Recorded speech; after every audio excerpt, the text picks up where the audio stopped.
Hello and welcome JBA fans, I'm your host King Alpha, and today I am bringing you my week 2, 3, and 4 match of the JBA Season 4. So, what I'm going to be doing is, since I'm pretty behind on uploads, I'm going to be doing 3 games at a time until I can get up to week 7, which is what it is right now as of recording this, and then I'll be all caught up. But anyways, let's get into the first match of this video, which is going to be week 2, facing Fancy of the West Virginia Wingles. And Fancy has one of the weirder drafts, although also one of the more threatening. One Pokemon that he has that he actually did not bring is Mega Medicham. Now, he has Mega Medicham and Magearna and Dragonite. Oh man, really threatening team, as well as the Entei, which I don't really have too much for. But yeah, we'll get into my team. Just his team is really nice, combination of really hard-hitting Pokemon and really fat walls like Weezing is a really nice value pick. Jellicent, he sniped me. I'm not salty about that, but he sniped me. But anyways, let's get into my team, alright? Starting off with the Mega Sharpedo, with these just 4 attacks: Crunch, Waterfall, Earthquake, and Ice Fang. I believe I am creeping his Entei, something like that.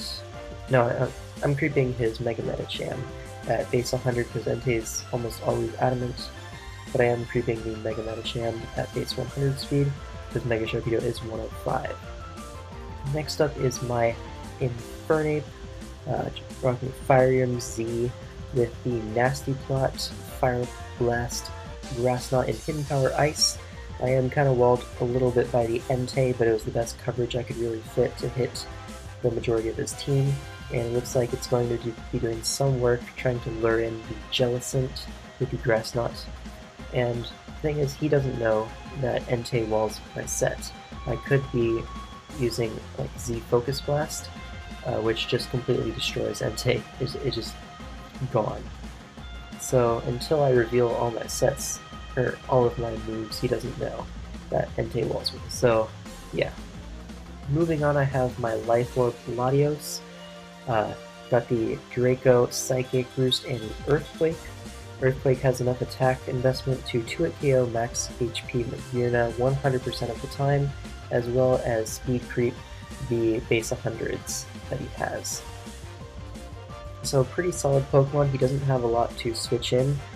His main switch-ins would be Assault Vest Skuntank and Assault Vest Magearna. Both get popped by the Earthquake, so that's why I have it. Next up is my Scarf Rotom. This is intended to be a potential lead versus a Mega Medicham, so it can't just get a free Fake Out, because obviously I'm a Ghost type and I threaten the Oko with a Stab Shadow Ball. I also have Hidden Power Ice for a potential +1 Dragonite as E-Speed. I'm a Ghost type once again, so I'm immune to that, so I'm guaranteed to get a hit off before he does if he's only +1.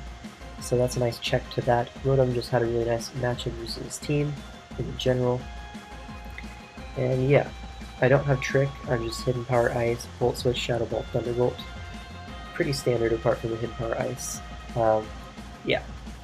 Next up is my Double Rocky Helmet defensive core here.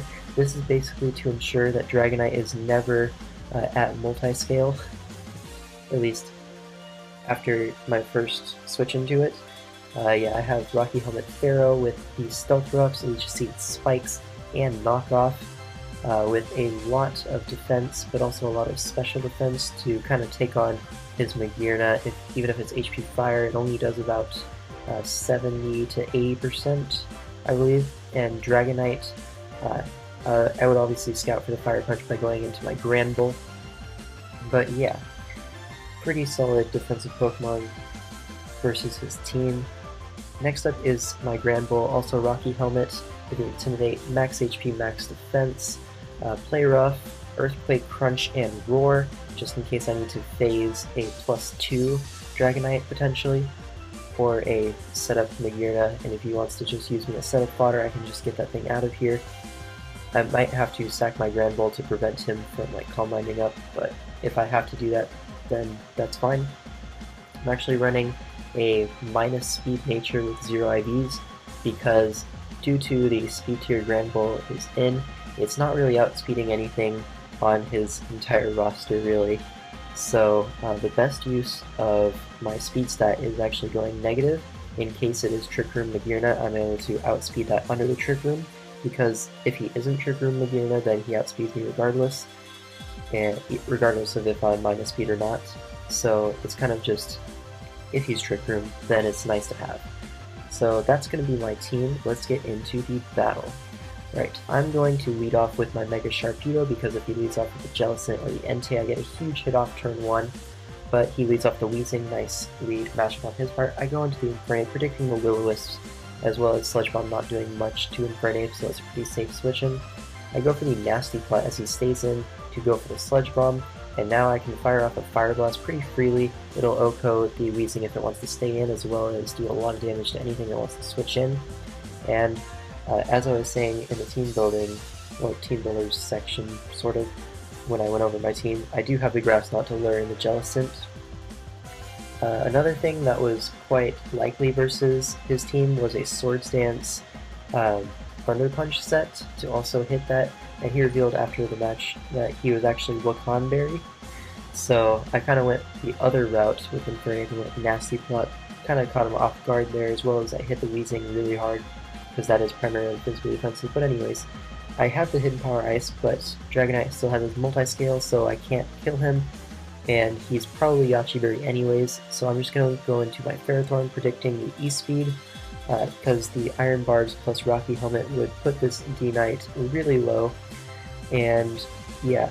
And so since he didn't go for the E-Speed there versus my Infernape, I can assume that he doesn't have it, because Extreme Speed, if he's Choice Banded or just Adamant, had a chance to knock out my Infernape, so I definitely would have gone for it if I had it, if I were in his position. So I'm pretty sure that he doesn't have the E-Speed now, because he probably thought he needed more coverage versus my team. So yeah, he reveals the Fire Punch here as I scout for that, going Grand Bolt, breaking the multi-scale with the helmet, and now I'm just going to pull the double out into my Infernape, because his two switch-ins to Grand Bull were Skuntank, or no, not Skuntank, Weezing and Magearna, and Infernape catches both of those. So now I'm like, alright, I can hit something with a huge Inferno Overdrive here, because if the Weezing is physically defensive, which I am expecting, because physical Infernape was kind of likely versus his team, as well as it switching into Mega Sharpedo, way easier than a special defensive variant. Inferno Overdrive is a clean OHKO on this, but as he's going to reveal here, he's actually specially defensive, as Inferno Overdrive only does 77, and he goes for the Sludge Bomb. But this isn't even bad, because he knocks me into Blaze range, which means my Fire Blast will be doing about the same damage as an Inferno Overdrive every single turn. So that's really nice. Now he goes out into his Entei, and I'm like, okay, he's probably going for the E-Speed here, as it would pick off my Infernape, so I go into my Grand Bull, but he actually goes for the Sacred Fire and gets the burn, which is kind of unfortunate, but from the damage I know he's definitely Choice Banded, so with the Intimidate I can go into my Latios for pretty much free. At this point, going Dragonite is not a play, so the Earthquake is completely free here, so I can 2-hit KO anything on the switch-in, but he reveals the Shuka Berry, so unfortunately not going to be able to grab a kill with Latios just yet, but yeah. I'm going to go into my Ferrothorn, predicting not really anything. I guess the Floor Cannon if I was predicting anything in particular, but Ferrothorn is just a really nice switch into Magearna in general, as it can eat up pretty much any hit.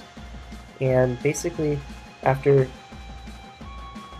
well, not after anything, I have a very, very high chance of living a Hidden Power Fire, even if he's max special attack modest, and because he has Trick Room, it's very likely that he is. So what I'm going to do is I'm going to go for the Leech Seed to get a little bit of chip damage off on this, as well as get up my Rocks next turn, as he does not kill me with the Hidden Power Fire. The roll was heavily in my favor, so very glad that I was able to live that, and I just sack my Pharaoh here, as he goes for the Floor Cannon, which is really good for me, as it means he's at -1 special attack, and now instead of having to sack Pokemon to get rid of the Trick Room, I would have had to sack my Grand Bull there, because, you know, it didn't really do too much else. But now, since he's -1, I can go into my Rotom, And Floor Cannon, even if he's modest, only does a maximum of 92. And this is a Z Pokemon, but he already revealed a Sugar Berry, so I don't have to fear a Twinkle Tackle or anything like that. So here I can just go straight for the Volt Switch, and I can sack my Grand Ball if he stays in next turn to wear off the Trick Room, and that'll be good. But he goes into a Skuntank, and I get up a clean 40%, revealing this is not Assault Vest at all. And now, this is the only real use I have for my Grand Ball, apart from Rocky Helmet damage on the Dragonite, but I don't really need Helmet damage on Dragonite, and I guess maybe an Intimidate on the Entei, but I don't really need that either, so I'm just going to use my Grand Ball here to go for the Earthquake, as the combination of Earthquake plus Rocky Helmet versus the Skuntank will knock it out. But unfortunately, he's actually mono Sugar Berry on his entire team, so that's pretty funny. But I do knock him down super low as the Trick Room ends, and within that 10%, I can send him on Mega Sharpedo, go for the Earthquake as he has nothing that wants to switch in, and at this point he has nothing that can really take a hit from Mega Sharpedo, as the Dragonite, I do have Ice Fang, but that can miss and he could be Yachi, so Crunch kills anyways, so there you go, Bop. Now he sends in the Entei, and I believe I even live a crit Extreme Speed at this range, as yeah, I would live a crit barely.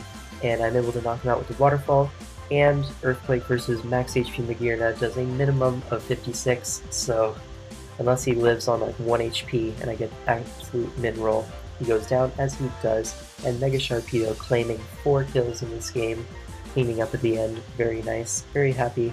I really like this team. Very fun to use. But anyways, let's move on to the next battle, because as I said, this is going to be a triple week upload, trying to get back on schedule. So moving on to the next matchup, which is versus Cole, coach of the Indiana Phasers. His team is kind of weird. He has the Z Tapu Bulu, which is always a threat. He has the Mega Houndoom, which outspeeds the majority of my team. He has the Scolipede, which offensive and Baton Pass are both equally scary. So yeah, he had Mamoswine, which was a big threat, but I guess he didn't bring it because I could bring defensive Grand Ball to kind of check that pretty easily. But yeah, he has the Vaporeon, which is going to be really annoying to break, but I have a few things for that, and I'll get into that right now. So I have the Latios, which is going to be Life Orb, Calm Mind, Dual Stabs, and Roost, with enough speed to outpace, what is it, a Flygon, I believe? A max speed Flygon, sounds about right. But yeah, this set puts in a lot of work for his team, as his only thing that resists dual stabs is Probopass, and I kind of set up on that thing unless it's toxic. And yeah, pretty nice set. Moving on to my Ferrothorn, this is just going to be leftovers, max HP, max defense to take on the Scolipede, as well as the Flygon if it's not Fire Blast, and the Tapu Bulu. This is going to be my Stealth Rocker, then I have Dual Stabs, Gyro Ball, Power Whip, and Leech Seed. Pretty standard set. Next up is my Mega Sharpedo. This is going to be Substitute 3 attacks with Crunch, Waterfall, and Poison Jab. This basically hits his entire team really, really hard, and it's just a really nice Pokemon. I was able to go Adamant Nature on this because I don't think that I'll need to outspeed Flygon with this thing, so I'm not going for that. I forget what I'm speed creeping, but it's not that. It is Mamoswine. Yeah, that's what I'm creeping with Sharpedo. But anyways, moving on to my next Pokemon, which is going to be Infernape. Excuse me. This is a Shuca Berry set this week. I have a lot of bulk, 120 HP, which still allows me to creep the Mamoswine and max attack Adamant with the Swords Dance, Fire Punch, Mach Punch, and Close Combat. I don't really need any other coverage versus his team. Fire Punches so I don't take recoil and all that. So next up is my Swellow, which is going to be Choice Specs this week, because he doesn't have the greatest switch-in, because I am packing the Hidden Power Fighting for the Probopass, in case he wants to use it as a switch-in, as well as the U-Turn and Defog. This is going to be my emergency defogger this week in case he does like Spike Stack with something. Does he have a Spikes user? No, he doesn't. But in case I needed to get rid of rocks I just had the defog on that, no reason not to have it, as Heat Wave didn't really hit anything. The Boom Burst also allows me to hit a Scolipede behind a sub, so that's pretty nice. And yeah, I believe I'm creeping a Houndoom with this speed investment, but yeah. Moving on is my Granbull, which is going to be Rest Chestoberry with the Bulk Up and Play Rough Earthquake combination, which hits his entire team for at least neutral damage. I have max HP, some special defense, 156 attack adamant, and some speed to, I believe, creep the Vaporeon. No, something else. What am I creeping with this? I honestly have no idea. But anyways, let's get right into the game. I'm going to lead off with my Swellow, as he doesn't have the greatest switch-ins, as he leads Flygon, and I could go for the Boom Burst right here, but I predict the Probopass switch-in, go for the U-turn. I could have gone for the Hidden Power Fighting, but in case he stayed in, U-turn was the overall better play. Now I get a free switch into Infernape, which is a huge threat versus team. I can go straight for the Swords Dance, as I know he doesn't want to stay in. And now Close Combat should knock out the Flygon, except he's like max defense and lives on 3%, but I do have the Sugar Berry, so it's not the end of the world. However, I would much rather have my Infernape at 100% rather than 24, obviously. Now I'm going to go for the Fire Punch in case he wants to be cheeky and go Scolipede on my fighting move. But yeah, now he goes Scolipede, and I can't afford this setting up a free sub, so I just stay in and go for the Fire Punch as he knocks me out, revealing he's the Life Orb offensive set. I can go Ferrothorn here and get at my rocks, as he switches into Probopass to trap me, and I'm just going to go for the Leech Seed here as he sets up his own rocks, and I'm able to 2-hit KO this thing with the combination of Power Whip plus Leech Seed, and he is unable to 2-hit KO me with the Hidden Power Fire because Ferrothorn is just naturally bulky. But yeah, I'm able to knock him out with the next Power Whip. Well, I would be able to knock him out with the next Power Whip, but I miss. So that's quite unfortunate, as I would have had a decently healthy Ferrothorn. I would have been at 30% there, and I would have been able to switch out and maybe bring that back in on the Vaporeon to Leech Seed back up, bring it in during Grassy Terrain or something like that. But now, this is the big turn of this game. The Probopass, I know he's going to have Thunder Wave, and I know he's going to go for it here. So I'm going to go for the Substitute, predicting that, and I'm actually going to get the play right. But he has the Quick Claw, which means that he outspeeds my Sharpedo before I get up the Substitute, and he gets the Para on me.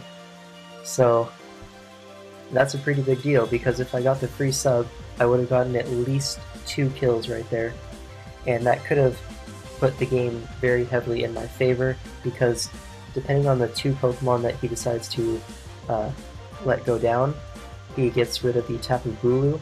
That means that my Swellow outspeeds his entire team, and he just lost his normal resist, so Boom Burst is incredibly free. And yep, anyways, I'm just going to have the Quick Claw activate again, getting rid of my Substitute, so I can't even get another kill after this, which is unfortunate, as he goes out into his Tapu Bulu, and I have nothing to really switch into his thing, as he could have Mega Horned on my Latios switch-in, so that wasn't safe. And the Grass move probably 2-hit KOs my Granbull because I'm not defensive. But now I can go into my Latios, and I go straight for the Calm Mind, as I know he's going into his Vaporeon. And at this point, I can just go straight for the Psyshock, as it's a pretty nice roll in my favor to 2-hit KO after the Grassy Terrain and all that. But he is actually packing the Toxic, which is unfortunate, and now he's just going to try to stall me out. I do 60% with Psyshock, which you're going to see this next turn is actually a low roll, as I do quite a bit more this next turn. Actually do 64 this time, which means if I got a 62 roll, this Vaporeon would be dead, but unfortunately it is not, and like the Grassy Terrain runs out, but my Latios is getting chipped by the poison, so I'm basically forced to switch out here. I go to my Granbull because I can try to bulk up on this thing, and try to get the ball rolling with my setup. And he's just going to go for the Toxic, trying to wear me down. And I'm going to get off the first bulk up, and I'm going to go for the second bulk up next turn, as Scald shouldn't be able to 2-hit KO me. But as you're going to see, Scald actually does 1,000,000, even though I have some special defense investment, and it's actually going to 2-hit KO me. with the toxic damage, and assuming he gets the roll to kill me, which obviously he does. I mean, you've seen how this game is going. But anyways, next I'm going to bring in my Swellow, as it does 2-hit KO this Vaporeon and takes any hit. The Scald will not kill me, but Scald has this wonderful 30% chance to burn, which obviously happens here, and he knocks me in range to die to the next turn of burn, so we can just go for the Protect, which is unfortunate. Now, he just uses Protect, so he can't protect the next turn, which means Draco Meteor should be able to knock this thing out and at least decrease the differential down to a 3-0, but of course, you know, 90% is not as much as you think, so we're just going to miss that Draco Meteor, and it's just going to be a good game. And my Latios is going to go down to the toxic damage. Yeah. So, yeah, moving on to the next game. We have a matchup versus Tom of the Vancouver Kyogres. Tom's team is probably one of the better teams in my opinion.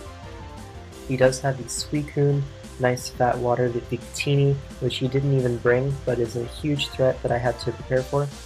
He has Dragalge, which is one of my favorite dragon types, one of my favorite tier 3s as well. He has a Zapdos, which he didn't bring, that could have walled a lot of my Pokemon, as well as a Fortress that can like spike stack and all that, so I definitely needed to bring some hazard removal of some kind, just in case he spike stacked me.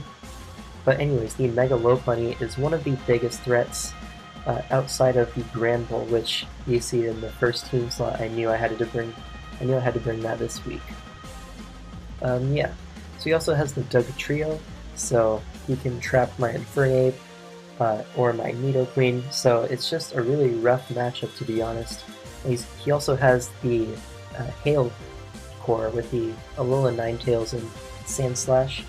That can definitely do a lot of work versus my team, because, you know, Ice plus Steel is really annoying to switch into, especially if he has like the Earthquake for coverage versus my Infernape.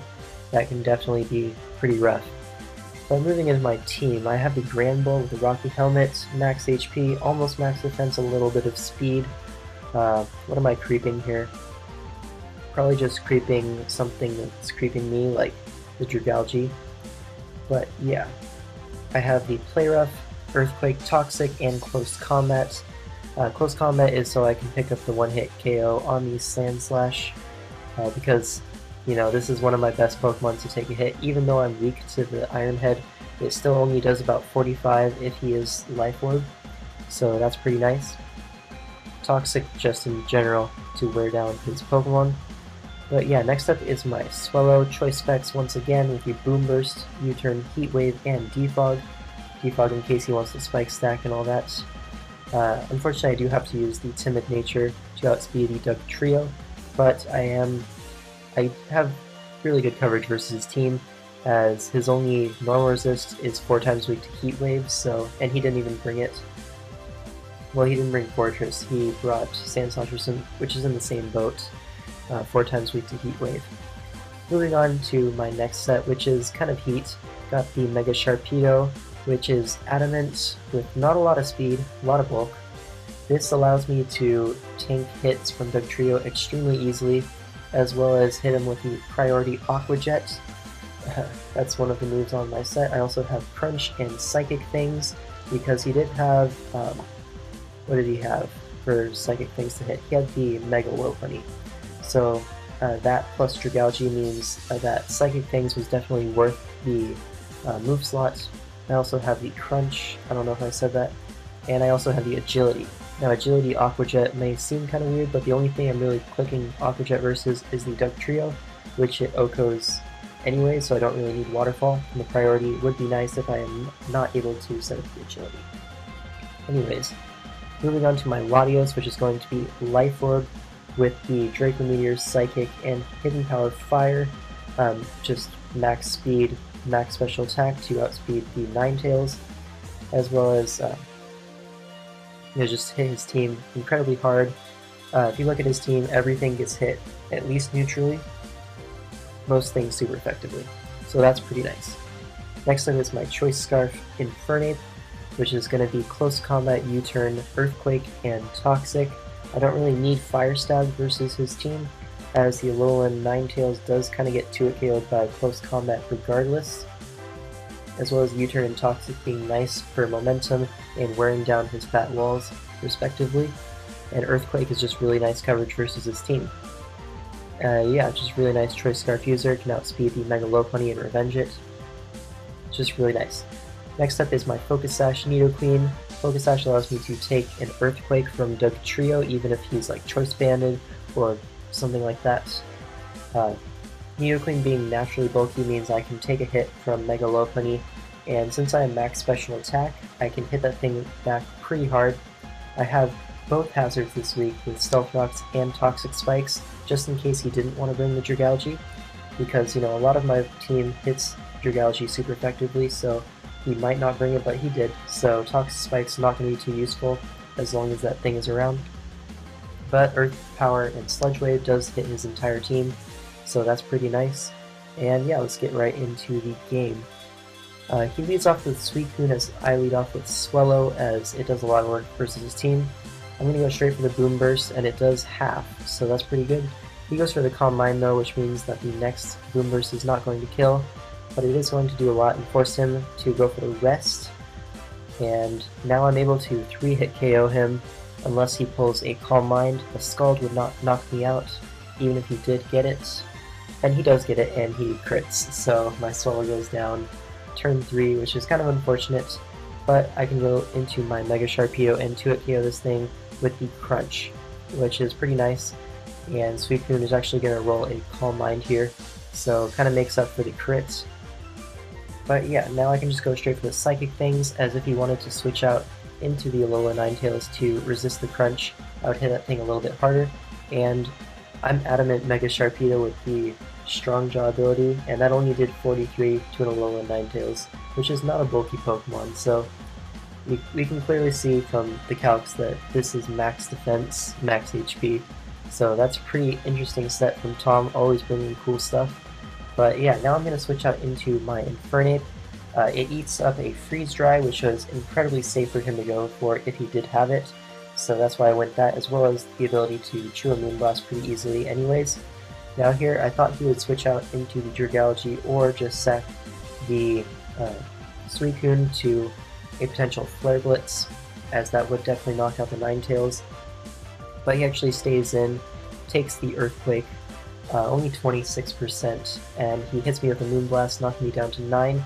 But at this point, I haven't revealed that I'm actually Scarf yet, so he kind of has to switch out fearing the Fire move, as now I am in Blaze range, potentially. And he goes out into Suicune and sacks it off to the combination Earthquake plus Hail, which is nice. That thing was a threat, and he actually sends out his Dragalge and is Sugar Berry, so I'm able to pop that thing, which means that my Nidoqueen will be able to come in and revenge this thing next turn with the Earth Power of its own. I could have taken this as an opportunity to set up my Stealth Rocks, but I felt getting rid of the Dragalge was much better versus taking a hit on this thing, as he goes out into his Ninetales, and I'm like, okay, I have a Focus Sash. Even if he outspeeds me and brings me down to my Sash, it's fine because I can get rid of this thing with the Sludge Wave and actually end up outspeeding it because it is just full defensive and no speed, and I'm max speed, so that's pretty nice. He does break my Sash with the Hail though, which is kind of unfortunate, and now he goes out into his Sand Slash, trying to abuse the Hail turns as much as possible. But I got into my Grand Bull, as there's no way he's clicking the Iron Head in that situation. And he reveals he's not even Life Orb, so that means even after taking the Icicle Crash and Hail damage, I'm not too KO'd by the Iron Head unless he flinches. But now I can go for the Close Combat, which is extremely safe, as he goes Mega Lopunny, and here I don't really need my Nidoqueen for anything, so I can just sack that to ensure that Lopunny goes down to the Hail, and that's going to be Mega Lopunny down. And Nidoqueen is just going to get trapped by the Dugtrio, but that's completely fine with me, as after this I can go into my Grand Bull, get the Intimidate off, which means Earthquake is doing literally nothing, and I can go straight for the Close Combat, which OHKOs the Sand Slash if you wanted to go into it, as well as does a huge chunk to Dugtrio, breaking a potential Sash, which means that my Aqua Jet Sharpedo wins, and my Latios wins because Sucker Punch doesn't kill me. and I overloaded Sandslash with Hidden Power Fire. So that's pretty nice. Dugtrio goes down to its second close combat, and now Sandslash comes in. He goes for the Leech Life, which is kind of cool tech, but not going to matter here. He takes the Rocky Helmet damage, and he's going to die to the Hidden Power Fire from my Latios, and that is going to be the 2-0 victory. And now we're sitting at a 3-1 record, so that's pretty nice, and we're going to try to expand that going into the next few weeks, definitely trying to make playoffs and potentially clinch a 3rd championship in a row of the JBA. So definitely watch out for that. See you guys in the next video.